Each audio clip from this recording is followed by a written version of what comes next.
Okay, so let's look at stats for both Pair Spell and Tablet Spell. For Tablet Spell, we have it costs 120 mana.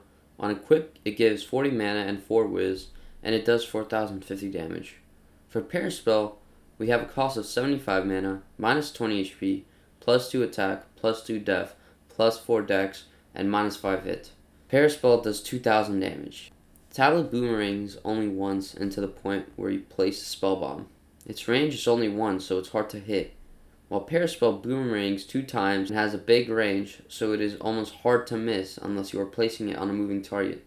Which one's better? Well, a lot of people say it's personal preference, but usually that Pair Spell is better because it costs less, meaning you can proc the Vesture plus 15 attack buff when ability is used. Many people say that wizards that use Tablet just use auto aim or auto ability, but this is the stupidest misconception I see.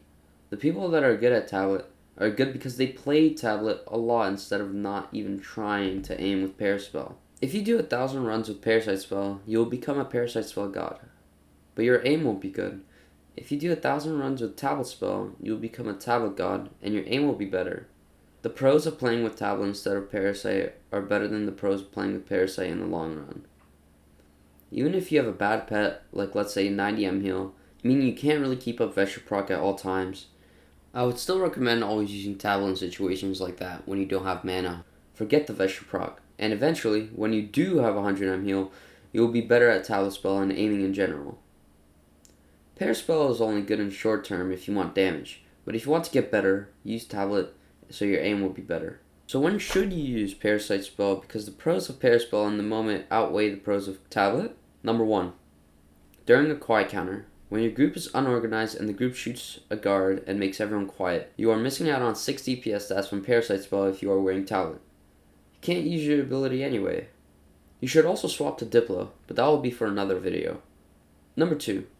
When Celestial starts, you will be silenced. If he is sitting mid before Celestial, you need to use all your mana, and chances are that half the time you won't be able to pump out a final Tablet and you'll finish at example 70 to 100 mana when you could have swapped to Pair Spell and got that extra 2000 damage before getting silenced. Number 3. Number 1 also ties with this. During Celestial, just like Quiet Counter, you should switch to Parasite Spell because you can't use your ability. Number 4. Fleeing is futile. It is quite impossible to land Tablet Spell during futile because of something called tablet delay. Depending on where you are in the world and what server you are in while in the O3, your tablet will not go where your crosshair is, and sometimes with a delay of like 2 seconds. For example, when I'm on my home server and point the crosshair at my face and run in a straight line, the tablet will be closer to me because the tablet delay is shorter when you are playing on a server that is closer to where you are in the world. If I went to Asia servers, my delay would be so bad that the tablet will be far away from me, which is why in Fleeing is Futile, you should use Parasite Spell. If the boss is decoyed, you are guaranteed to hit all of your shots. So in conclusion, you should use Tablet Spell in order to get better at the spell itself, and aiming in general, and use Parasite Spell on very specific parts of O3.